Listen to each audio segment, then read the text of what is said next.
अस्सलाम वालेकुम। Programme capital view के साथ मैं हूं नाहिद चौधरी। नाज़रीन, आज जिस इशू पर हम सबसे पहले बात करने जा रहे हैं, आईएसपीआर की स्टेटमेंट आपने भी सुनी होगी, देखी होगी, जिसमें ये बताया गया है कि 4 सैनेटर्स हैं, उन पर मुश्तमिल एक यूएस डेलीगेशन की मुलाकात हुई है वज़ीर आज़म साहब से भी और army chief general Qamar Javed Bajwa साहब से भी।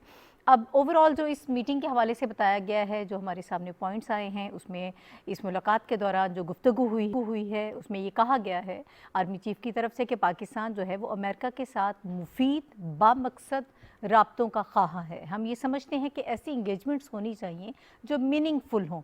और इसके अलावा अमेरिका के हवाले से बात की गई है कि पूरे रीजन में अमन के लिए एक बहुत अहम किरदार अमेरिका अदा कर सकता है और अमेरिका को वो किरदार अदा करना भी चाहिए। वज़ीर आज़म की तरफ से एक मरतबा फिर इंडिया के हवाले से जो बात हुई है, उन्होंने कहा कि भारत अगर साजगार माहौल पैदा करे तो हम मुज़ाकरात करने के लिए तैयार हैं, हम आगे बढ़ने के लिए तैयार हैं। आखिर ये डेड लॉक किस तरह से ख़त्म होगा इंडिया की अगर हम बात करते हैं। फिर अफ़गानिस्तान के हवाले से बहुत अहम चीज़ है कि उस पर भी पाकिस्तान के किरदार को जो है सराहा गया है और ये हमेशा ही सराहा जाता है, लेकिन फिर मामलात आगे नहीं बढ़ पाते हैं क्योंकि फिर वही डू मोर वाली पॉलिसी शुरू हो जाती है। बहरहाल अब इस मीटिंग को कैसे देखते हैं हमारे एनालिस्ट, और इसका क्या आगे हमें कुछ एक्चुअली नज़र आएगा कि कोई पॉजिटिव कुछ होगा हमारे लिए, इस पर हम बात कर लेते हैं। और इस वक्त मुझे स्टूडियोज़ में ज्वाइन किया है हमायूं खान साहब ने, तजियाकार हैं और आईआर एक्सपर्ट हैं। बहुत शुक्रिया हमायूं खान साहब आपका प्रोग्राम में तशरीफ़ लाने के लिए। और इसके अलावा बैरिस्टर अहमद पंचोता साहब हमेशा की तरह हमारे साथ मौजूद हैं। अस्सलाम वालेकुम बैरिस्टर साहब। वालेकुम अस्सलाम। पंचोता साहब, आपसे ही आगाज़ कर लेते हैं। कितना अहम देख रहे हैं आप इस मीटिंग को, या रूटीन की जो एक वो मीटिंग्स होती रहती हैं, डेलीगेशंस आते हैं और बातचीत होती है, आप इसको उसी पैराए में लेते हैं, या फिर आपको ये लगता है कि नहीं कुछ थोड़ा सा बेहतर आने की उम्मीद हुई है? वैसे भी कुछ लोग ये कह रहे थे कि वर्चुअल समिट में जाने से हमने जब रिग्रेट किया था और उस फैसले पर भी लोगों का ये कहना था कि शायद एक अच्छा मौका हमने गंवा दिया अमेरिका के साथ ताल्लुकात बेहतर करने का। आपको क्या लग रहा है? देखिए जी, हमें पहले तो ये रियलाइज करना पड़ेगा कि दुनिया के नक्शे पे पाकिस्तान अकेला एग्जिस्ट नहीं करता। हमारे साथ और बहुत सारे ममालिक हैं जो एग्जिस्ट करते हैं। बिल्कुल हर सही। मुल्क के साथ पाकिस्तान की डिफरेंट स्ट्रेटजी है, डिफरेंट मामलात हो सकते हैं, और उस मुल्क के भी पाकिस्तान के बारे में डिफरेंट व्यूज और डिफरेंट स्ट्रेटजीज हो सकती हैं। लेकिन राइट। जो एक चीज कॉमन है, जो कि इंटरनेशनल डिप्लोमेसी में कॉमन है, वो है reaching out and keeping them engage, जो कि हमने जुमे वाले दिन भी बात की थी। ख्वाह वो इंडिया हो, इजराइल हो, कोई मुल्क हो, दुनिया के हर मुल्क से आपने अपने आप को एंगेज रखना है, स्पेशली उन ममालिक से जिन ममालिक से आप साबका अदवार में भी और आज भी एड देते हैं। उन ममालिक से जिनसे आप साबका अदवार में भी इंपॉर्टेंस थी, उनकी उनकी पॉलिटिकल इंपॉर्टेंस भी थी, उनकी ज्योग्राफिकल इंपॉर्टेंस भी थी, उनकी वॉर भी आप लड़ते रहे हैं, हर चीज। जी। इस सिचुएशन में अगर आप ये कहते हैं कि हमने उनसे बात नहीं करनी, और जो भी ये कहता है मैं उस आदमी से एग्री नहीं करता। इट इज ऑलवेज बेस्ट कि आप डायलॉग का रास्ता ओपन रखें, उनके ठीक है। साथ किसी भी कॉन्टेक्स्ट में बातचीत करें। हो सकता है कि आप 1000 बातें करें, एक बात मटेरियलाइज कर जाए। और कुछ भी ना हो, इंटरनेशनल फ्रंट पर जब आप किसी मुल्क के साथ जाके नेगोशिएशंस करते हैं, बातचीत करते हैं, तो जो एटलीस्ट वो ममालिक जैसे कि इंडिया है, हमसाया ममालिक, वो आपको इस चीज से of course they feel threatened और आपकी एक इंपॉर्टेंस भी फील करती है। मसलन मैं आपको एग्जांपल देता हूं, न्यूक्लियर जो पाकिस्तान का है, उसका क्या मकसद है? अल्लाह ना करे कभी किसी को भी चलाना पड़े। It is just a deterrence. इसी तरह बहुत सारी चीजें ऐसी होती हैं जो कि दे आर, अगर उसमें फायदा ना भी हो, they are used as deterrence. और अमेरिका के साथ जब भी बातचीत होगी, इंडिया के लिए एक वो बड़ी प्रॉब्लमैटिक सिचुएशन होगी कि पाकिस्तान के उनके साथ हालात बेहतर हो रहे हैं। हमारे वजीर आजम साहब डोनाल्ड ट्रंप साहब से जब मिल के आए थे, उन्होंने तारीफ की थी वजीर आजम साहब की। हो सकता है हमें मिला कुछ भी ना इन रिटर्न, लेकिन सेमेंटिक्स वाइज और एक जो उसकी एक सामने ऑप्टिक्स हैं वो बहुत अच्छी आती है। तो मैं समझता हूं कि हमेशा दुनिया के हर मुल्क से इंपॉर्टेंट और less important, you should B engaged. ठीक है बैरिस्टर साहब, फिर ज़रा थोड़ा सा इस बात की भी मुझे क्लियर कर दीजिएगा। ये जो हमने समिट में जाने से समिट में हमने शिरकत से जो है हमने रिग्रेट किया है कि हम नहीं अटेंड करेंगे, लेकिन हम चाइना और अमेरिका के दरमियान सालिसी का किरदार अदा कर सकते हैं, तो आप इससे भी एग्री करते हैं कि हमने ठीक किया? मैं तो जी वंस अगेन, अगर आप मेरी पॉलिसी पूछेंगे तो मैं तो किसी समिट, किसी काउंसिल की मीटिंग, कोई दुनिया की मीटिंग जहां पर यूर इनवाइटेड, आपको जरूर जाना चाहिए। I personally disagree with the very concept of not going to a meeting. हाँ, walking out of a meeting, जिस तरह जुल्फिकार अली भुट्टो साहब ने किया था सिक्योरिटी काउंसिल में, that is different, but not attending a meeting. आप देखिए वजीर आजम साहब की जो सबसे इंपॉर्टेंट तकरीर है वो यूनाइटेड नेशंस की सिक्योरिटी काउंसिल की है। एंड सिमिलरली जब आप इंटरनेशनल फोरम्स पर जाते हैं, बहुत सारे ममालिक के आपके परसेप्शंस बदल जाते हैं। सो मैं समझता हूँ कि उसमें ना जाने का फैसला कोई इतना मुनासिब फैसला नहीं है। ये उसी तरह का फैसला है कि दो देहातों की क्रिकेट टीम का मैच और एक है मैं नहीं खेलता। आपको खेलना पड़ेगा, आपको खेल के हार जाएं जीतें, that doesn't make a difference, but you should be there, your voice should be heard. और ये जो बातचीत है, और दूसरी जो सालसी की बात है, अगर अमेरिका कहता है सालसी के लिए तो बहुत अच्छी बात है, लेकिन बात वही है कि चाइना और अमेरिका इस पोजीशन में पाकिस्तान को प्लेस करते हैं तो ऑफ कोर्स पाकिस्तान की इंपॉर्टेंस बढ़ जाती है। खुद पेशकश की है वजीर आजम साहब ने या हमारे मुल्क ने, तो बहुत अच्छी बात है। Pakistan is that important, and I think Pakistan is that important because Pakistan की सिचुएशन, जियो पोलिटिकल इंपॉर्टेंस, जो स्ट्रेटेजिक लोकेशन है इसकी है कि चाइना और अमेरिका के दरमियान बहुत अच्छा सालसी का किरदार अदा कर सकते हैं।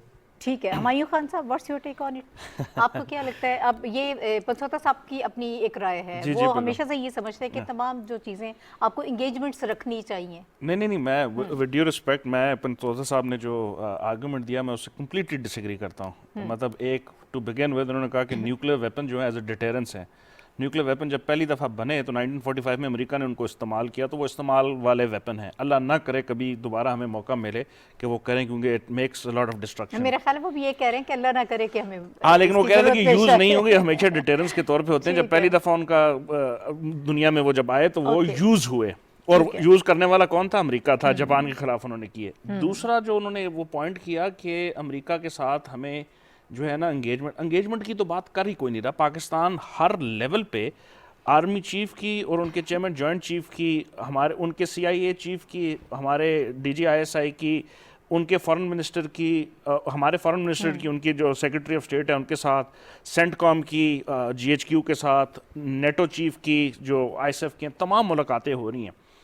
एक ये जो तासुर दिया जा रहा था कि डोनाल्ड ट्रंप ने जो है प्राइम मिनिस्टर इमरान खान को फ़ोन नहीं किया क्योंकि सॉवरेन कंट्रीज हैं दोनों, वो नहीं समझते होंगे। जो बाइडन सॉरी नहीं किया तो नहीं किया। अब प्राइम मिनिस्टर इमरान खान ने और गवर्नमेंट ऑफ पाकिस्तान और कैबिनेट ने ये डिसीजन लिया। It's a consensus decision. ये ऐसा नहीं है कि प्राइम मिनिस्टर ने खुद ले लिया। और अस्करी क़यादत और सिविल क़यादत मिली, उनके ऊपर डिलिब्रेशन हुई, और ये आखिरी वक्त अगर आपको याद हो 9 तारीख को जो समिट था, 8 तारीख को फॉरेन ऑफिस की वो स्टेटमेंट आई जिसमें उन्होंने कहा कि हम अमेरिका के साथ बहुत अच्छे ताल्लुकात रखना चाहते हैं। और जिसकी रीज़न है कि आज 4 सेनेटर्स यहाँ पे पाकिस्तान आए हुए हैं, जिसमें एक member of arm services committee हैं और 4 वो हैं जो सेनेट की कमेटी और इंटेलिजेंस के जो है मेंबर हैं, वो आए गुफ्तगू कर रहे हैं, हम उनके साथ बात करना चाह रहे हैं। As a sovereign nation government of Pakistan का ये हक था कि वो फैसला करे। उसमें देखें सबसे जो 3-4 बड़ी बातें जो थी, जो मतलब नाज़रीन को पता होनी चाहिए, वो ये था कि अगर उन्होंने रशिया को नहीं बुलाया, that's between Russia and America, उन्होंने चाइना को नहीं बुलाया, हमारा चाइना के साथ एक बहुत बड़ा स्ट्रेटेजिक रिलेशनशिप है। हम यूनाइटेड नेशन के हर फोरम पे चाइना के साथ मिल के बड़े अरसे से जो है एक कोऑर्डिनेटेड कम्प्रिहेंसिव स्ट्रेटजी बना के दे रहे हैं। United states of America Taiwan को रिकग्नाइज नहीं करता, उन्होंने ताइवान को बुलाया, इनवाइट किया। अब इसमें वो जो भी बात करें, जमहूरियत, बेसिकली जमहूरियत का मकसद जो है, चाइना ने बड़ी अच्छी उसके ऊपर जो है ना एनालिसिस और अंडरस्टैंडिंग दी है। वो ये कहते हैं कि अगर अवाम की फलाह बहबूद को देखा जा रहा है, अवाम के लाइफ स्टैंडर्ड्स को ऊपर किया जा रहा है, तो वो जमहूरियत है। चाइना भी अपने आप को उनको बता रहा है कि हम भी वो जमहूरियत है जिसने 800 मिलियन लोगों को पावर्टी लाइन से ऊपर लेके आए हैं, निकाला उनको। इस मौके पे अमेरिका अगर इस समिट के थ्रू दुनिया को डिवाइड कर रहा है और दोबारा एक कोल्ड वॉर की स्ट्रेटजी लेके आ रहा है कि कौन से मुल्क जमहूरियत का हिस्सा है, अमेरिका की अपनी सियासत को देख लें जो उन्होंने जमहूरियत कब से क्या की है। तो आपको ये लगता है कि पाकिस्तान का डिसीजन इस हवाले से भी बेहतर है कि आप उस ग्रुपिंग से बच गए हैं? कोल्ड वॉर के लिए जो डिवीजन आगे होने जा रही है, हमें उसका नुकसान ज्यादा होता है। हम इंडिया की बड़े जो है ना फॉरेन पॉलिसी के अंदर तारीफें करते थे कि जब कोल्ड वॉर हो रही थी तो इंडिया नॉन अलाइन मूवमेंट का हिस्सा था, रशिया का भी वो दोस्त बना, अमेरिका का भी दोस्त बना, उसने कोई वो जो है ना ग्रुपिंग का हिस्सा नहीं बना। तो मेरा ख्याल है पाकिस्तान का ये डिसीजन एक्सीलेंट डिसीजन है। मैं ये चाहूँगा कि फॉरेन मिनिस्टर का और प्राइम मिनिस्टर का और पूरी कैबिनेट का it was an amazing decision. उन्होंने कहा हम किसी ग्रुपिंग का हिस्सा नहीं बन रहे, अमेरिका के साथ हम तमाम ताल्लुकात बरकरार रखना चाहते हैं। और इस वक्त अमेरिका इस चीज़ को बावर कर चुका है कि अफगानिस्तान के वाक़े में अगर पाकिस्तान ना होता तो आज जो भी उनकी दोहा समिट में नेगोशिएशन हुई, उसके बाद जो वाक़यात हुए, ये नहीं हो सकते थे। तो मेरा ख्याल है this was very wise and very proactive decision in my opinion. ठीक है, इसी पे हम बात कर लेते हैं। General retired name Khalid Lodhi साहब ने इस वक्त हमें ज्वाइन किया है, वो इस सारी सिचुएशन को कैसे देख रहे हैं? अस्सलाम वालेकुम सर। वालेकुम सलाम, thank you very much. Sir, एक तो ये अभी जो मीटिंग हुई है यूएस डेलीगेशन के साथ, वज़ीर आज़म साहब की भी और आर्मी चीफ़ की भी, उसके हवाले हम बात कर रहे हैं कि जिन निकात पर बात हुई है। और आर्मी चीफ़ का तो ये कहना है कि हम मुफीद और बामकसद किस्म के इंगेजमेंट्स जो हैं वो अमेरिका के साथ चाहते हैं। अमेरिका के रोल के हवाले से भी बात की है कि रीजन में बहुत अहम किरदार अदा कर सकता है और उसे करना भी चाहिए। वज़ीर आज़म साहब जो बात कर रहे हैं वो भारत के हवाले से उन्होंने बात की है, और जो डेडलॉक हमें नज़र आ रहा है, कुछ महसूस हो रहा है कि शायद थोड़ी सी पॉजिटिविटी इसमें, कुछ सॉफ्टनेस हमें नज़र आई है। उन्होंने कहा कि अगर भारत साजगार माहौल पैदा कर लेता है तो हम तैयार हैं। वैसे वो ये बात पहले भी करते आए हैं सर। जी, इसमें तो कोई शक नहीं कि हमारी तरफ से तो हमेशा से हमने कोशिश की है, हाथ बढ़ाया है कि, और ये सारी दुनिया को पता है कि जो तनाज़ा है वो क्या है, और ये भी सबको पता है कि उस तनाज़े के मतलब जब तक बात ना की जाए बात आगे बढ़ नहीं सकती। तो पहले तो ये जो बात अभी आप कर रहे थे और भाई भी कर रहे थे, वो तो बिल्कुल मेरा दुरुस्त फैसला है पाकिस्तान का, क्योंकि उन्होंने जब लिस्ट बनाई मुल्कों की जिनको उन्होंने इनवाइट किया था, मैं इसकी बात कर रहा हूँ जो जी जी, वर्चुअल कॉन्फ्रेंस की समिट शमूलियत की के जी, तो पाकिस्तान को उन्होंने पार्शियल डेमोक्रेसी कहा। तो आप बुला भी रहे हैं, पार्शियल डेमोक्रेसी भी कह रहे हैं और उसको फुल डेमोक्रेसी कह रहे हैं, जो हिंदुस्तान है, जो हालात सबके सामने है। फिर हमारे दोस्त जिनमें चले चीन और रूस, तो डेमोक्रेसी का उसका कोई मसला हो सकता है, तुर्की को भी नहीं बुलाया। तो मेरा ख्याल जब हमने अपने दोस्तों से मशवरा किया और जब हमने अपना देखा कि जब हमें पार्शियल कह के बुला रहे, तो हम अगर जाएंगे तो एक किस्म का मान लेंगे कि वाकई हम इस किस्म की जमहूरियत है, तो मेरा ख्याल बड़ा अच्छा फैसला है। इसमें दोस्तों का भी मशवरा शामिल होगा। ये जो अभी बातचीत हो रही, देखें हमेशा से मेरा कहना ये है कि अगर वाकई उनके इंटरेस्ट हैं अफगानिस्तान में, जो कि हैं, इसमें कोई दूसरी राय नहीं है, अमेरिका की बात मैं कर रहा हूँ, तो पाकिस्तान के बगैर उनका गुजारा नहीं है। अब उनका तरीका ये है कि क्योंकि पहले उनका ये तरीका कामयाब होता रहा है कि पाकिस्तान को आंखें दिखाते हैं और पाकिस्तान मानता रहा है। इस दफा जब आंखें दिखाई तो पाकिस्तान ने आहिस्ता से रजिस्ट किया उसको। वो तो खैर जो एब्सोल्युटली नॉट वाला था, वो तो उसको आप कह सकते हैं कि थोड़ा सा हार्श था, शायद लफ्ज एब्सोल्युटली की जरूरत नहीं थी, व्हाटएवर इट इज, वो तो एक जवाब। अभी ये भी दूसरा साथ गया है, तो आपने देखा अभी आना शुरू हो गया। आप देखेंगे, यानी आपको ये लग रहा है कि थोड़ा सा कोई माहौल ऐसा बन रहा है, कुछ प्रेशर किसी हद तक थोड़ा बहुत, कि अब वो समझ रहे हैं कि पाकिस्तान जो है वो अब एक मुख्तलिफ अंदाज से सोच रहा है और मुख्तलिफ अंदाज से बिहेव कर रहा है, किसी हद तक अंडरस्टैंडिंग है सर ये? बिल्कुल, और ये मेरे ख्याल सही असेसमेंट है। और पाकिस्तान की लीडरशिप, जैसे पहले भी कहते हैं, मेरा ख्याल है कि हमें उनको इनकरेज करना चाहिए और बात को अप्रिशिएट करना चाहिए कि पूरी कौम की हमीयत के आप जिम्मेदार होते हैं, पूरी कौम की इज्जत के आप जिम्मेदार होते हैं जी। तो आपको जो जिस तरीके से कौम सोचती है, ठीक है, हम कोई बड़ा मुल्क नहीं है, हम अपने मसाइल में गिरफ्तार हैं, ये खासकर इकोनॉमिक मसाइल में, लेकिन ये इकोनॉमिक में प्रॉब्लम में डालने की वजूहात भी तो यही है ना, अफगानिस्तान है, हमारे अंदर जो दहशतगर्दी आई वो है, फिर आपका जिस तरीके से हमें ट्रीट किया जा रहा है। तो मेरा ख्याल है कि पाकिस्तान को चाहिए कि आप किसी कम चीज पे ना माने। IMF के सिलसिले में, वर्ल्ड बैंक के सिलसिले में, FATF के सिलसिले में उनको दो टोक कहे कि बड़े भाई, अगर आपको हमारे साथ मजीद ताल्लुकात रखने हैं तो फिर ये है कि आपको इन चीज़ों के ऊपर हमें रिलीफ देनी पड़ेगी, वरना हमारे पास ऑप्शंस हैं। अगर पाकिस्तान ने ये रवैया रखा तो मैं आपको यकीन दिलाता हूँ, क्योंकि मैंने डील किया हुआ अमेरिकन के साथ, कि वो बेहतर होंगे हमारे हालात। अगर हम मिन-मिन करते रहे और परेशानी में मुब्तला रहे और झुकते रहे, तो वो झुकाते रहेंगे, आपको ऊपर से और प्रेशर डालेंगे, वही डू मोर वाली जो है ना वो बात चलती रहेगी। अच्छा पनसोता साहब, आपको कैसा लग रहा है? अभी जो जनरल साहब जो एनालिसिस दे रहे हैं, उन्होंने कहा कि बिल्कुल ठीक है जो हमारा बिहेवियर है, हमें इसी तरह से उन लोगों के साथ डील करना चाहिए, इसी से थोड़ा बहुत प्रेशर जो है वो बिल्डअप हो सकता है और हम अपनी कोई प्लेस बना सकते हैं। इस तरह से तो एक डिग्निटी होती है एक स्टेट की, उससे हम कब तक पीछे हट सकते हैं? आखिर तो हमें चीज़ों को बेहतर करना है ना। नहीं, बड़ी अच्छी बातें हैं जी। मैं बिल्कुल, जनरल साहब की बात भी बड़ी अच्छी है, मेरे भाई हुमायूं की बात बड़ी अच्छी है। तो अगर हटना है तो सबसे पहले उनसे इमदाद लेना छोड़े, नंबर 1। अगर हमने हटना है तो सबसे पहले पीछे से आउटसाइड द परव्यू बातें करना छोड़ें, उनकी सीक्रेट हेल्प्स लेना छोड़ें, उनकी जो पाकिस्तान के अंदर इन्फिल्ट्रेशन है, जो कि अब हम नेशनल टेलीविजन पर बैठे हैं, यहाँ पर तो हम अच्छी अच्छी बातें कर सकते हैं, वो अच्छी अच्छी बातों के अलावा वाली बातें उनकी बताएं और हमें बताएं कि उनकी किस हद तक इन्वॉल्वमेंट है। वो सारी चीजें चीजें खत्म करना। Sovereignty and independence does not mean कि आप टीवी पर आके या नेशनल लेवल पर या स्टेट लेवल पर आके कहें जी हम ये काम नहीं करते, या फिर जो कह दिया है उसको स्टिक करें। एब्सोल्युटली नॉट के बाद एब्सोल्युटली यस मत करें। जो बातें कहते हैं उसके ऊपर पंजाबी में कहते हैं ना, फिर होते खलोवो, वो बातें होगी तो ना। खड़े तो है ना अभी तक पंचोता साहब, खड़े तो है ना। 3 दिन मैं गुजारिश कर, 3 दिन तो सारे ही खड़े हो जाते हैं, 3 दिन तो जो एक नया पैदा हुआ बच्चा है वो भी खड़ा हो जाता है, लेकिन बात होता है सस्टेन करना for a longer period of time. मेरी गुजारिश ये कि बातें वो करें जो रियलिस्टिक हैं। बात ये है कि वो पंजाबी की बड़ा मशहूर लतीफा है कि भाई चौधरी साहब मैं जवाब ही समझा, तो उनसे हमने किस चीज पर लड़ना है?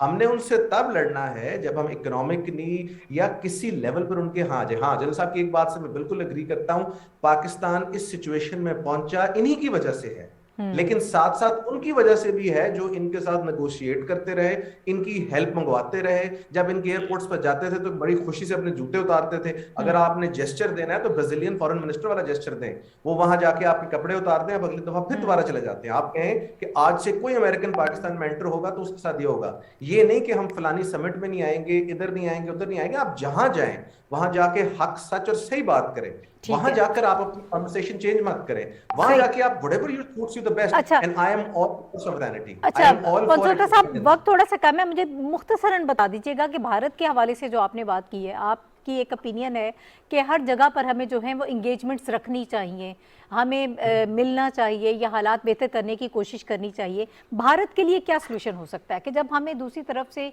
कोई पॉजिटिविटी नज़र ही नहीं आ रही है, कोई रास्ता नज़र नहीं आ रहा है, तो क्या सिचुएशन होनी चाहिए? मैं तो जी आपसे फ्राइडे की रात भी यही बात की थी कि इवन इन दैट सिचुएशन, देखें बात ये होती है कि या वो है या फिर दूसरी तरफ जो है अल्लाह माफ करे आपकी एक वॉर लाइक सिचुएशन है, बीच में रहने का तो फायदा ही कोई नहीं। मैं नहीं वॉर लाइक सिचुएशन को सपोर्ट करता, मैं कहता हूँ वो नहीं भी मानते। देखें उनकी इस वक्त उसके मुल्क में पॉलिसी ऐसी चल रही है कि उनको वो सूट करती है, क्योंकि वहां पर जो इंडियन जो जनता है उनकी वो वोट करती है इस किस्म की फजूलियात पे। लेकिन आपके एंड से मैसेज इंटरनेशनली यही जाना चाहिए कि we are willing to negotiate, we are ready to negotiate. Kashmir हमारा सबसे इंपॉर्टेंट इशू है, हम we will not bow down before you, but yes at any forum we are willing to negotiate, we are willing to talk to you। ये नहीं है कि वो रुस के बैठ जाओ जी मैंने आपसे बात नहीं करनी, आप मेरे से बात ना करें। आप अपनी इंटेंट बड़ी क्लियर लिखें और बार बार करें।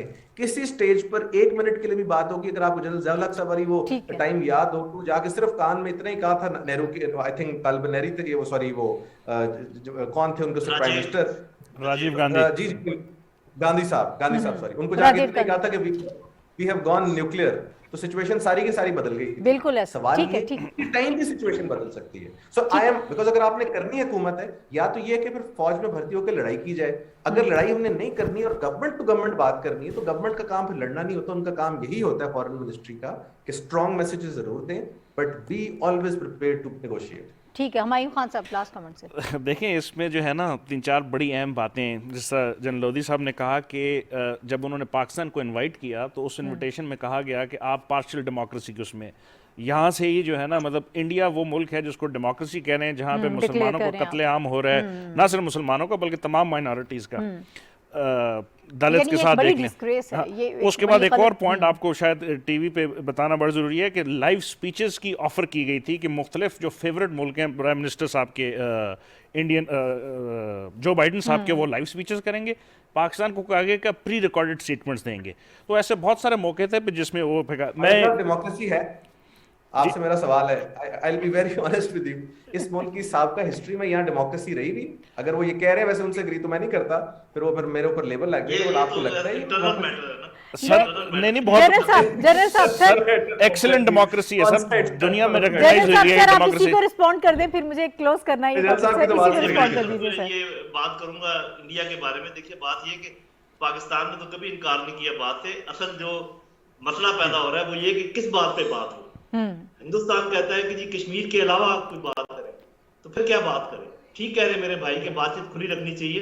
तो अगर ये कहे कोई कि जो हमारा मेन मसला है उस पे बात ना हो और बाकी हर मसले पे बात हो, तो फिर इस बातचीत का क्या फायदा? तो मेरे ख्याल इस चीज को जरूर कंसिडर करना चाहिए। तो मेरा नहीं ख्याल अगर कश्मीर पे कोई बात नहीं हो सकती तो फिर क्या बात हो सकती है भारत से। जी ठीक है, बहुत शुक्रिया, बहुत शुक्रिया। वक्त ख़त्म हो गया है हुमायूं साहब इस टॉपिक का, और हुमायूं खान आपका भी बड़ा शुक्रिया। इस हवाले से हम बात कर रहे थे, अभी आप तो मज़ीद हमारे साथ शामिल होंगे अगले सेगमेंट में भी। लेफ्टिनेंट जनरल नईम खालिद लोधी साहब, सर आपका बहुत शुक्रिया, दिफाई तजियाकार। और हम बात कर रहे थे IR के पर्सपेक्टिव में पाकिस्तान इस वक्त जो पोजीशन ले रहा है, बड़ी वाज़ी किस्म की पोजीशन है। माजी में शायद बार बार इस तरह के बहुत सारे फैसले नहीं किए गए हैं, लेकिन अभी ये लग रहा है कि हम इस पोजीशन पर शायद खड़े रह पाएंगे। बहरहाल ये आने वाला वक्त बताएगा। अभी हम ब्रेक ले रहे हैं, ब्रेक के बाद हमने वापस आना है और एक बहुत अहम इशू है जिस पर हम बात करेंगे इस ब्रेक के बाद।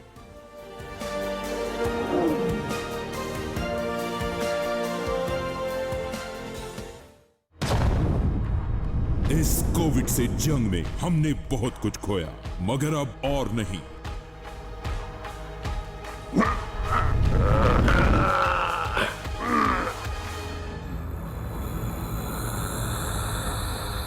कोविड वैक्सीन की दूसरी डोज ही कोरोना का खात्मा करेगी। कोविड वैक्सीन की दूसरी डोज आपके नाम से महफूज है, इसे जाया ना होने दें। अपने मुकर्ररा वक्त पर किसी भी करीबी वैक्सीनेशन सेंटर जाकर वैक्सीन लगवाएं। पहली डोज लगा के ढीले ना पड़ जाना, दूसरी डोज से कोरोना को हराना। कोरोना वैक्सीनेशन से मुतालिक मजीद मालूमात के लिए हुकूमत खैबर पख्तूनख्वा की हेल्पलाइन 1700 पर कॉल मिलाएं।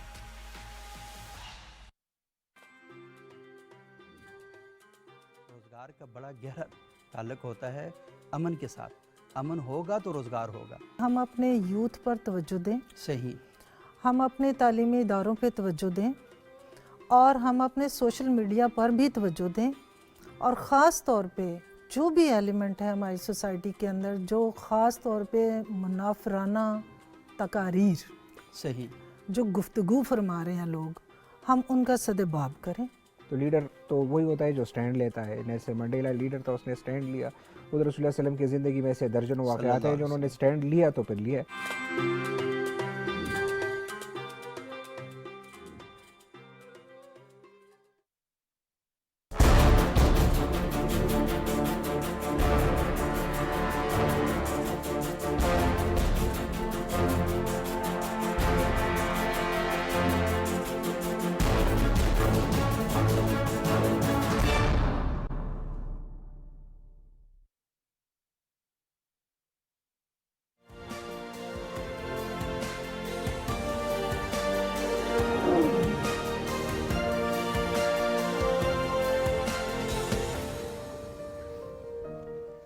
Welcome back to the show. नाज़रीन, प्रोग्राम के इस हिस्से में एक बड़ा अहम इशू है जिस पर हम बात करना चाहते हैं।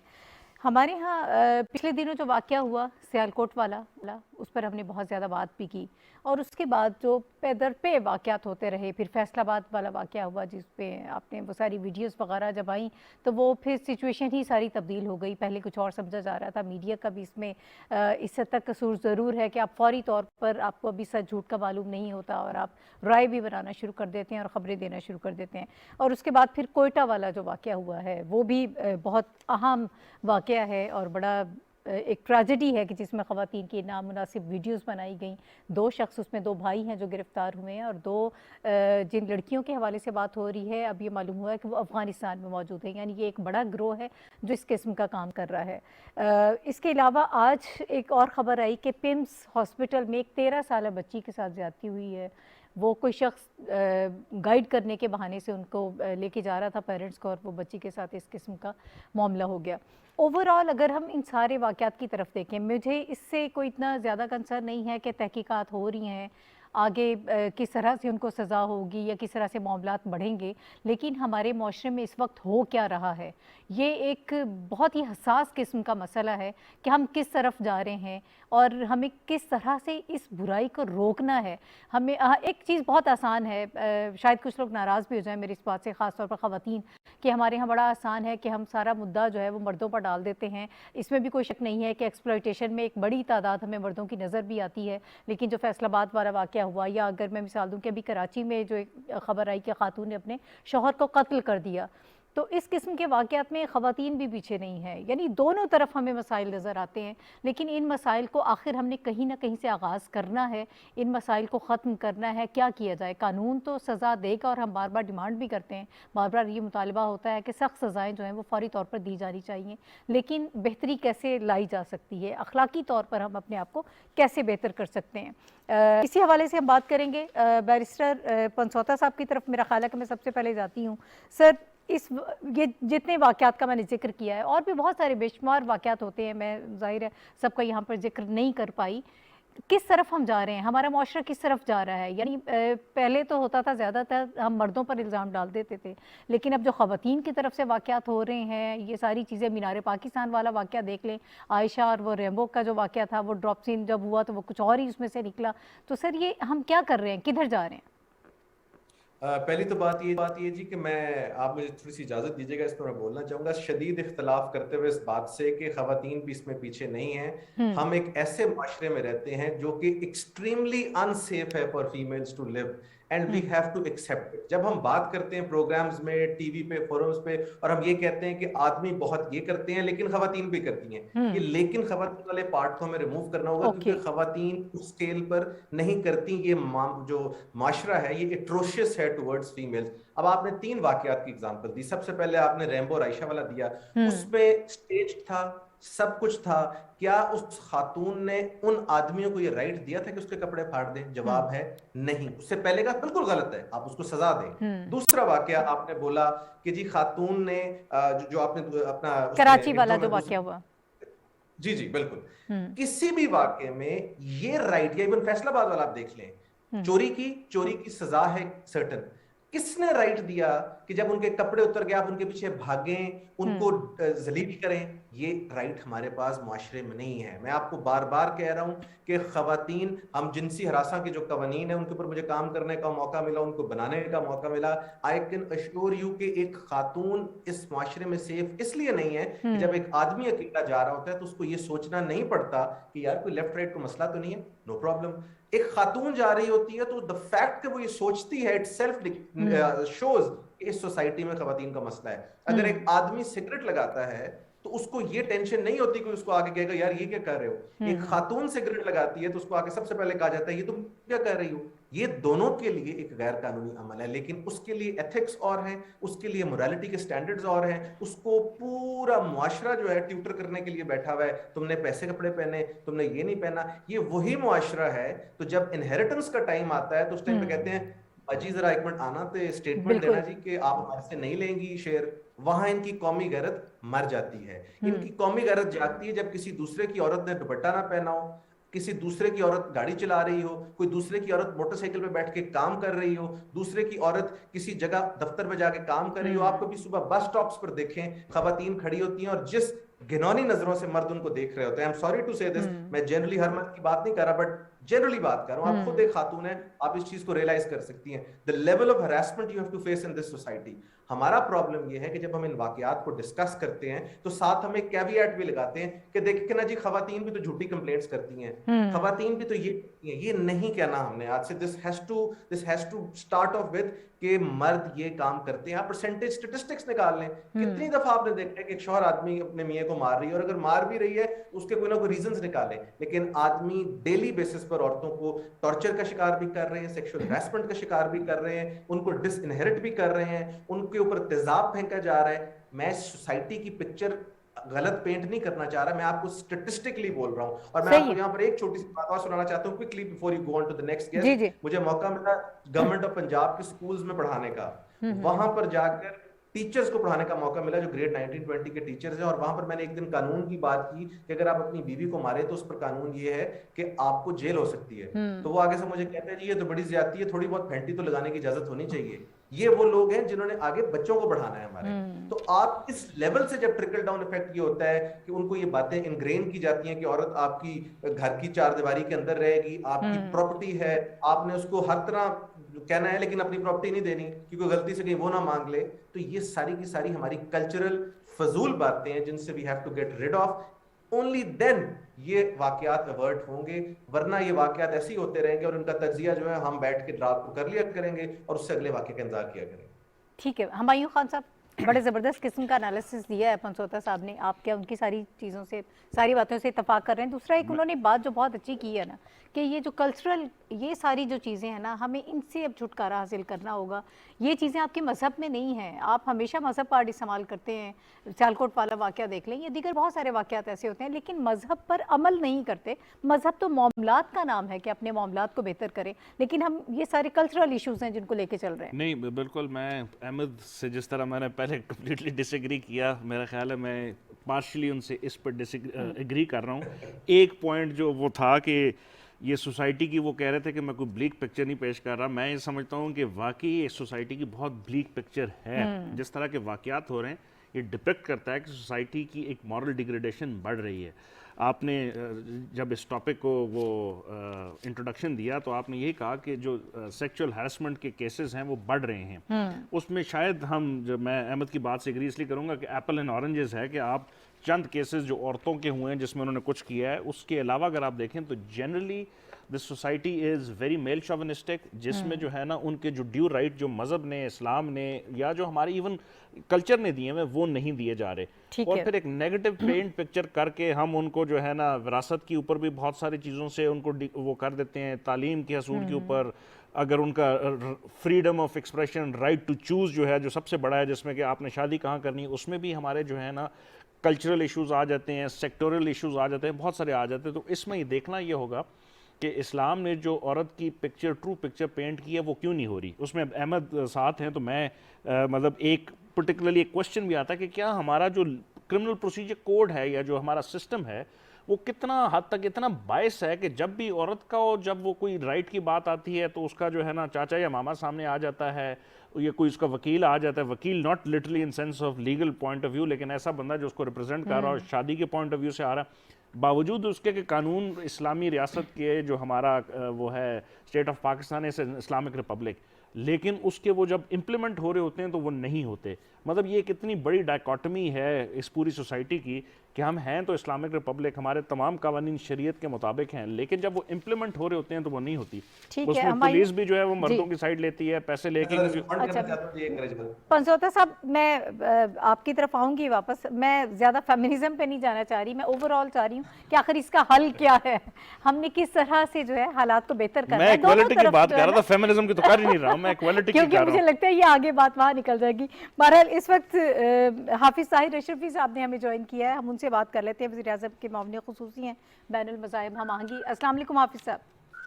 वालेकुम सर, ओवरऑल जो इस वक्त हमें माशरे में बहुत सारे वाक़यात का हम पहले जिक्र कर चुके हैं, सियालकोट का वाक़या हो या अभी फैसलाबाद का वाक़या हुआ, कराची में मर्डर हुआ, कोयटा वाले जो वाक़यात हो रहे हैं, जो भी आ रही हैं ख़बरें, तो सर इंतहा पसंदी बढ़ रही है, अदम बर्दाश्त बढ़ रहा है, ये हम पहले भी बात कर चुके हैं, लेकिन हम गैर अखलाकी चीज़ों की तरफ ज़्यादा मुतवज्जो हो रहे हैं, हम उस तरफ ज़्यादा अपना टाइम दे रहे हैं, और इस वजह से शायद बहुत सारी चीज़ें जो हैं वो गलत हो रही हैं इस वक्त माशरे में।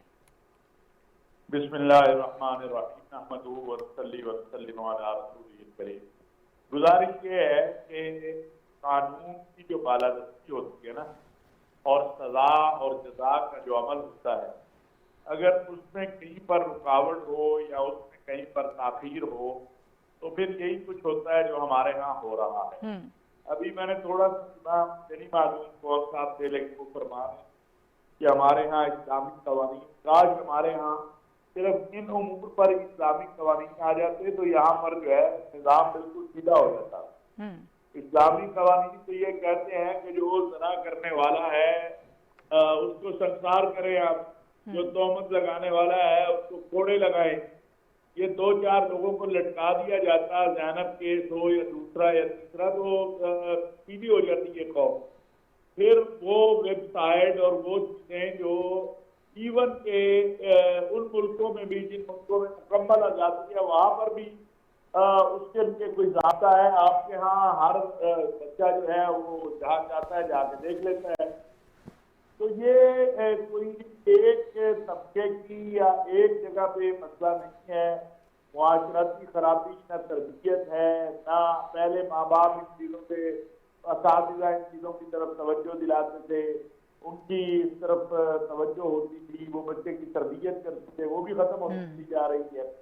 फिर जज़ा सज़ा का अमल नहीं है, अब ये हम देख रहे हैं कोयटा वाला जो है, जो कुछ भी है, लेकिन अब इंतजार तो इस बात से कर रहा है कि इनको सजा कब होती है।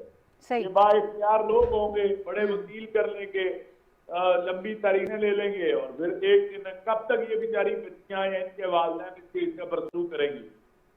आपके यहाँ निजाम अदल जो है वो इतना लंबा है कि कई 100 साल चाहिए उसमें इंसाफ लेने के लिए। तो ये सारी चीजें हैं, इस हवाले से बात की है, कवानीन तो हमारे पास मौजूद हैं, उन पर अमल की जरूरत है। ठीक है ताहिर अशरफी साहब, मुझे ये बताइएगा, अब हम कॉलम्स भी पढ़ रहे हैं आजकल, ख़ास तौर पर जो इस सारे तनाजुर में लोग लिख रहे हैं या जो महसूस कर रहे हैं, कुछ मायूसी जो है वो बढ़ रही है कि बेहतरी जो है ना अब बहुत मुश्किल है, शायद वक्त हमने बहुत देर कर दी है, लेकिन सर कहीं से तो आगाज़ करना होगा। आप किस तरह से देखते हैं कि अगर हम स्टार्ट कर दें, बेहतरी लाने के लिए कुछ इकदाम करना शुरू कर दें, तो कहाँ से स्टार्ट किया जाएगा? कुछ लोग तो कहते हैं कि जैसे आपने भी कानून की बात की है कि फौरी तौर पर सज़ाएं होनी चाहिए, तो उन लोगों के लिए भी सज़ाएं होनी चाहिए जो छूट जाते हैं, या जो लोग शामिल रहे जिन्होंने गलत इल्ज़ामात लगाए। जिस तरह से तौहीन रिसालत के मामलात होते रहते हैं, मज़हब की तौहीन की बात होती है, लेकिन वो लोग फिर आराम से छूट जाते हैं, तो जो लोग इल्ज़ामात लगाते हैं उनके ऊपर भी तो कोई होनी चाहिए ना चेक एंड बैलेंस। उनको अगर कोई ऐसी सख्त सजा दें तो दोबारा जरूरत ही कोई ना करे। बिल्कुल यही मैं गुजारिश कर रहा हूँ ना जी, कि अगर आप किसी मुजरिम को सजा दे देंगे कि उसने किसी पर गलत इल्जाम लगाया है, मसलन तौहीन रिसालत की हम बात कर लेते, अगर कोई आमादान जानबूझकर किसी पर जाली मुकदमा बनवाता है तौहीन रिसालत का, तो इसमें तमाम उलमा मुत्तफिक हैं कि उसको सजा दें। असल तौहीन करने वाला तो वो है। इसी तरह ये बाकी मामलात हैं जिनकी हम अभी बात कर रहे हैं। असल बुनियाद ये है कि आप जब इतना लंबा निजाम कर लेते हैं, आप ये इस्लामाबाद में मुकदम केस देख रहे हैं, उसमें कोई चीज मख्फी है, लेकिन अब उसको आपने देख लिया, मेडिकल आ गया है कि जनाब वो तो ज़ेबी मरीज था, और बड़े वो जो एक आपके सिस्टम में कमी है, जो आपके निजाम अदल में मामलात हैं, उसको आप कहाँ ले जाएंगे? फिर तो पुलिस वाला बेचारा तफ्तीश करने वाला होता है, जब वो अंडर प्रेशर आ जाता है तो वो कहाँ, उसको कौन तहफ़्फ़ुज़ देगा? तो बहुत सारे मामलात हैं, लेकिन मायूसी की बात नहीं, खड़े होने की बात है। मुआशरे को खड़ा होना चाहिए कि ये सिलसिला बंद होना चाहिए, ये सिलसिला काबिल कबूल नहीं है। ठीक है, अगर मुआशरा खड़ा हो जाएगा तो ये सिलसिला बंद हो जाएगा। ठीक है, बहुत शुक्रिया। हाफिज ताहिर अशरफी साहब हमारे साथ मौजूद थे। पंचोता साहब, क्विकली मैं आपकी तरफ आऊँगी सर, अब टाइम हमारे पास मेरा ख्याल है बहुत ज़्यादा नहीं है कि हम डिटेल से डिस्कशन करें। सर दो चीज़ें हैं, एक तो कानून मामले में हमें क्या बताता है, क्या कहता है, वो लोग जो इल्ज़ामात गलत किस्म के लगाते हैं वो भी छूट जाते हैं, उनके लिए किस किस्म की सज़ाएँ होनी चाहिए। दूसरा एक और बड़ा अलमिया है कि हमारे यहाँ जब कोई वाक़या हो रहा होता है, लोग उसकी वीडियो बना रहे होते हैं, लोग उसको रिकॉर्ड कर रहे होते हैं, लेकिन वहाँ पर शायद जैसे हमने अभी रिसेंटली सियालकोट वाला देखें वाक़या कि जिस तरह से वहाँ पर लोगों ने उसकी वीडियोस बनाई, लेकिन बचाने के लिए कोई नहीं आया, या और भी दीगर जो वाक़यात होते रहते हैं। अब लोगों को इसमें ज़्यादा इंटरेस्ट है कि आप फौरी तौर पर उसका रिकॉर्ड कर लें। देखिए जी, पहले तो मैं ताहिर अशरफी साहब की बातों को क्विकली जवाब देना चाहूँगा। I am very sorry to say, काफ़ी इल इन्फॉर्म्ड है। ज़ैनब के केस में भी सज़ा हुई थी, बंदा टांगा गया था, तो उनके मुताबिक कसूर वाले केसेस में भी सजा हुई थी, टांगा गया था। And I can name you all 3 other 4 cases जिसमें बंदे टांगे गए थे। मकसद बंदा टांगना नहीं है, और मकसद बंदा ये सज़ा और जजा वाली बात नहीं है। और जहाँ तक वो कहते हैं कि इस्लामिक कवानीन की इम्प्लीमेंटेशन है, यहाँ पर पाकिस्तान में बहुत सारी जगहों पर इस्लामिक कवानीन ही नाफिजुल अमल हैं। प्रॉब्लम ये है कि आपके उन कवानीन की इम्प्लीमेंटेशन औरत के लिए और है, आदमी के लिए और है, उसके अंदर जो है इक्वालिटी मौजूद नहीं है। आप बहुत जल्दी औरत को टांगते हैं, उसको सजा देते हैं, उसके बारे में हम ये सोचना चाहते हैं इसने गलत इल्जाम लगाया, इस पर आए। ये नहीं देखते कि जो सही इल्जाम आते हैं उन पे कितने % केसेस हुए हैं। आगे चलते हैं। बाकी जो ताहिर अशरफी साहब ने बात की कि जी निज़ाम अदल में बड़ी ताख़ीर है और ये सारी बातें, निज़ाम अदल में ताख़ीर क्या होनी है? नूर मुकद्दम का केस तो हंगामी बुनियादों पर चल रहा है और बहुत तेज़। और नूर मुकद्दम के केस में जो उन्होंने सबसे बड़ी मेरा ख्याल गैर ज़रूरी बात की है, जो कि बड़ी इनसेंसिटिव बात है, वो ये है कि जी वो अब ज़हनी मरीज़ बना हुआ है। Mental illness is a fact, is a problem that is in Pakistan. और अगर वो मेंटल एलिमेंट्स का शिकार था, चाहे वो कोई भी था, तो उसको उसका बेनिफिट कानून देता है। आप बड़ा कन्वीनियंटली कह देते हैं कि ये एंड पे जी पागल बन जाता है, मैं बिल्कुल उसके एक्शन को सपोर्ट नहीं करता। दूसरी बात, जो कि बिल्कुल गैर मजहबी बात वो कर रहे हैं कि किसी से छुपी ढकी है कि उसने मारा है, उसको सजा क्यों नहीं हो रही। इस्लाम में सजा का तरीका ये नहीं है। इस्लाम में सजा का तरीका है शहादत आएगी, काजी सुनेगा, फैसला करके सजा देगा। इस तरह तो फिर जज की परसेप्शन पे सजा हो जाएंगी कि जी मुझे पता है उस फलाने ने सजा दी है। तो ये सारी की सारी बातें, पहले तो मैं ताहिर शफी साहब से ये कहना चाहूंगा कि वो आज खुद इस्लाम की जो कन्फाइंस है उनसे थोड़ा सा बाहर जाके बात कर रहे हैं। हमारा इस्लाम ड्यू प्रोसेस की बात करता है, ह्यूमन राइट्स की बात करता है, वुमेन राइट्स की बात करता है, और सजा को शहादत के बाद देने के अंदर बिलीव करता है। अब मैं आपके दूसरे सवाल पे क्विकली आता हूं कि फिल्म्स बनाना बिल्कुल बेवकूफों वाला काम है, और ये इंतहाई गैर जरूरी काम है कि आप फिल्मिंग करें। इस तरह के लोगों को पनिश करना चाहिए under the cyber crime law. वो तो बड़ा ऑफेंस है, अगर आप किसी की तस्वीर उसकी परमिशन के बगैर लेते हैं तो ये काबिल दस्तंदाजी जुर्म है। दूसरी बात ये करना कि जो इल्जाम की, आपकी बिल्कुल बात दुरुस्त है, हमारे सीआरपीसी में भी 182 सीआरपीसी मौजूद है, कुछ कवानीन के अंदर मौजूद है। अभी एंटी रेप एक्ट आया है 2021, मुझे मौका मिला उस पर काम करने का, उसके अंदर भी मौजूद है। अगर प्रूव हो जाए किसी शख्स ने गलत किया है, बिल्कुल सजा दें। लेकिन हम सजा एक्चुअल परपिट्रेटर को देने से पहले इस चीज पर टेंशन हो जाती है, यार ये कि गलत इल्जाम तो नहीं है, होगा गलत, उसको देख लेंगे, गलत का टाइम आए तो गलत को सजा दें। पहले जिस चीज का इल्जाम लग रहा है उसकी तो तहकीक कर लें। ठीक है। हुमायूं साहब, पंचौता साहब ने तो ज़रा कानूनी तौर पर हमें बता दिया कि ये जो मैं फिल्मिंग की बात कर रही हूँ, लेकिन कितनी गैर अखलाकी ये चीज़ है, कितना बड़ा अलमिया है कि आप जाकर वहाँ पर कोई रोल प्ले कर सकते हैं, लेकिन वो आप नहीं कर रहे, लेकिन आप सिर्फ इसमें इंटरेस्ट ले रहे हैं कि एक वाक़या हो रहा है, जुल्म हो रहा है, और आप उसको सिर्फ रिकॉर्ड करें और बाद में आप उस वीडियो को वायरल कर देंगे। ये इस बेहिसी के हवाले से क्या कहें? इस बेहिसी का वो आंसर है जो मैंने थोड़ी देर पहले आपको बताया था कि सोसाइटी की मॉरल डिग्रेडेशन जो है वो बढ़ती जा रही है। उसमें तालीम का फुकदान कह लें, कानून की इम्प्लीमेंटेशन कह लें, जो प्रोसीजर है इन्वेस्टिगेशन का उसकी ताख़ीर कह लें, जो एक हमारी मेल शोविनिस्टिक सोसाइटी बन गई। और आप फिर कहेंगे कि मैं फेमिनिज्म की तरफ नहीं जा रहा, मैं एक जनरल जो है परसेप्शन, और मैं अहमद की बात से कम्प्लीटली एग्री करूंगा कि मौलाना ताहिर अशरफी साहब जो हैं पॉलिटिकल स्टेटमेंट्स उन्होंने काफ़ी दी। वो तो special assistant to prime minister हैं इंटरफेथ हामनी के, और उसके अलावा भी उलमा काउंसिल के बोर्ड के भी रहे हैं। तो उन्होंने बताना है कि जो है कानून तो हमारे पास हैं सारे, जो है जो इस्लाम के मुताबिक हैं, उसको हमने मॉडर्न तरीक़ों से कैसे करना है, हमने डीएनए को बीच में कैसे लाना है, हमने जो है वीडियो की जो है वो शहादतें उसको कैसे लेना है। अगर आपने वो पुराने उस प्रिमिटिव तरीके के ऊपर गए और कहना है कि चूँकि हमने वो जो, और ये हमने बहुत से मौक़ों पर देखा, जब वो इंफॉर्मेशन मिनिस्टर वो साइंस एंड टेक्नोलॉजी के थे तो उन्होंने चाँद की शहादत के ऊपर भी गुफ्तगू की, तो एक जो हमारे वो भी बहुत बड़े जयद उलमा है, उन्होंने कहा कि नहीं पहले आंख से देखना है। तो प्रॉब्लम ये है कि आपने जो रिलीजियस स्कॉलर्स हैं उनको जो करंट रियलिटीज़ हैं उनके साथ मिलके, इस्लाम 1400 साल पहले का मज़हब नहीं है, इस्लाम रहती दुनिया तक का मज़हब है, उसको आपने मर्ज करना है आने वाले वाक़यात के साथ, साइंस के साथ, टेक्नोलॉजी के साथ। ये हम कर लें, अपना क्रिमिनल प्रोसीजर कोड हम बेहतर कर लें, इन्वेस्टिगेशन के अंदर बेहतरी करें, सोसाइटी के अंदर आपने जो जहाँ पे कानून की बालादस्ती होनी चाहिए वहाँ पे करें, रिट ऑफ द स्टेट होनी चाहिए, करप्शन से आप बचाएं। ये बहुत बड़े जो है ना वो इश्यूज़ हैं, लेकिन जब तक कौमें बढ़ेंगी नहीं, उठेंगी नहीं, काम नहीं करेंगे तो ये नहीं होंगे। ठीक है। पंचौता साहब, सर लास्ट कमेंट, किस तरह से आखिर हल क्या है इसका? सर इसका हल है जी, जो आपका एग्जिस्टिंग कानून है, जो कि आर्टिकल 227 और article 31 by virtue of that इस्लाम के कवानीन के एन मुताबिक है, उसकी ट्रू एंड इक्वल इम्प्लीमेंटेशन करें, विदाउट एनी फेवर फेवर, खातून, आदमी, बच्चा, सबके लिए एक कानून रखें। और अंग्रेजी की मिसाल है, it is not the severity of the punishment, certainty, कि हर आदमी के लिए सर्टन हो कि उसको सजा मिलेगी अगर कुछ गलत करेगा। ये नहीं कि जब कोई बड़ा वाकया होता है उसको चौक में टांग दो, इसको बाग में टांग दो, इस तरह नहीं होता। जो कानून है उसको मनोवन, वो वजीर आजम के लिए भी वही हो, अहमद पंचौता के लिए भी वही हो, ताहिर अशरफी साहब के लिए भी वही हो, और एक गरीब आदमी के लिए भी वही हो। ठीक है। जब तक ये अदल और इंसाफ की बात कर रहे हैं ना, हज़ूर पाक सल्लल्लाहु अलैहि वसल्लम ने जिस तरह से मिसाल दी थी कि अगर हज़रत फातिमा रज़ी अल्लाह ताला अन्हा भी अगर वो चोरी करती हैं तो तब भी उनको वही सज़ा दी जाएगी जो किसी खातून के हवाले से उनके पास सिफारिश की गई थी। इससे बड़ी एग्जाम्पल हमारे लिए क्या है? अगर हम मज़हब को ही लेकर चलना चाहते हैं और उसी को हम स्टैंडर्ड बनाते हैं तो उससे बड़ी कोई हमें मिसाल नहीं मिलती है। बहुत शुक्रिया हुमायूं खान साहब, आप हमारे साथ प्रोग्राम में मौजूद रहे। बैरिस्टर अहमद पंचौता साहब हमारे साथ रहे।